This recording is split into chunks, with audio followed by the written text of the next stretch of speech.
different world. Quote, again from a personal odyssey, I graduated from Harvard magna cum laude. Economics and Karl Marx had a lot to do with it. Karl Marx got Tom Sowell through Harvard. Explain yourself. Explain yourself. Well, I had been taken by the Marxist philosophy, and therefore I had done a lot of studying. I'm one of the few people, I guess, who's read all 3 volumes of Capital and indexed them as I went. And from this, I wrote This reading takes place before you get to Harvard. I started, but at Harvard, I went through the Capital, and that then provided me with an undergraduate honors thesis, and it's the honors thesis that got the magna cum laude. The grade point average was just enough to make me eligible. I see. And you enjoyed yourself at Harvard and have revered that august institution ever since. Is that correct? Not quite. I have never gone to a class reunion at Harvard.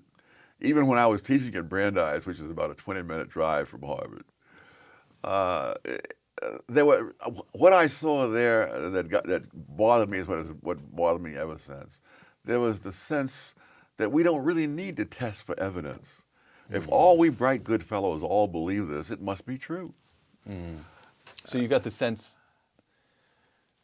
And then, you got the sense of a kind of intellectual priesthood or caste. Yes, and the same thing that you mentioned from the book, that there is this sense that you don't really have to go for evidence. That these are things that we all know. Thinking it so makes it so. From Harvard to a graduate program in economics at the University of Chicago, quote, I was as well aware that the University of Chicago economics department had a reputation for conservatism as they were that I was a Marxist. What made this not matter was that we were both devoted to intellectual standards. I developed much more respect for the University of Chicago than I ever had for Harvard, close quote. Yes. Explain the difference in atmosphere, intellectual atmosphere. Well, at Chicago, you had to make your arguments. As some economists once said, at Chicago, economics is a full contact sport. And I don't know if you're aware of the back and forth that goes on. It's fierce. But the fact of the matter is that everyone recognizes you have to have facts, you have to have logic. You can't say that we believe this because everybody knows this. No, you've got to show how and why. And you write about someone who became your close friend, Milton Friedman. You studied with Milton Friedman. Now, so here's a case, Tom, your thesis about intellectuals in society, that an intellectual is someone whose end product is ideas. Milton's end product was ideas, and yet he resisted all the temptations that you delineate in this book. He championed the free markets. He was intensely suspicious of the self-aggrandizement of intellectuals. He loathed Washington. In fact, I can recall some conversation, never went anywhere, but some conversation here at the Hoover Institution that we should move to Washington, and Milton said it would last 2 years and intellectually we'd be taken over. How did he, in strict terms, a man of ideas, and in that sense, an intellectual is intellectual, what set him apart? What made him different from the intellectuals in the pejorative sense? In the preface to the book, I explain that I don't go into that.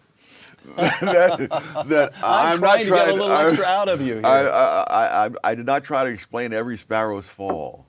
I'm trying to find what are the general patterns that we can see looking at intellectuals over the past 2 centuries.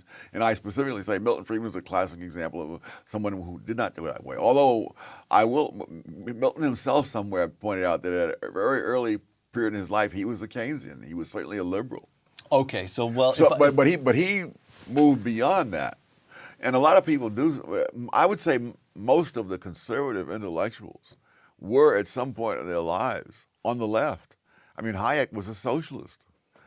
You can just go through the whole list of them. I mean, there are a few like William F. Buckley, who was a conservative from day one, but he was the exception, not the rule. All right, so if you won't explain the sparrow's fall in Milton's case, explain it in yours. We've now got you to a graduate program at the University of Chicago, but you're still a Marxist. Yes. what were the circumstances? What was the intellectual journey that led you to reject Marx? Well, it was not taking Milton Friedman's. I was a Marxist when I went into Milton Friedman's course. I was a Marxist when I came out. You are just one tough Marxist. Anybody who can resist Milton. So what happened, Tom? I went to work for the government as a summer intern in economics, and seeing the thinking or lack of thinking that was going on in the government, I realized the government is not where it's at. So this ties back to the notion of empiricism, when you actually bumped up against the reality Yes. of the professional intellectual caste attempting to rearrange the lives of millions of people across this republic, you said to yourself, it's mediocre, it's second rate. What was it that you... It was truly unthinking. It was also something else, that the Labor Department had its own institutional interests. I was interested, for example, in whether the minimum wage law caused unemployment. And as I tried to come up with ways of testing that, I realized that the people in the Labor Department saw that as a threat.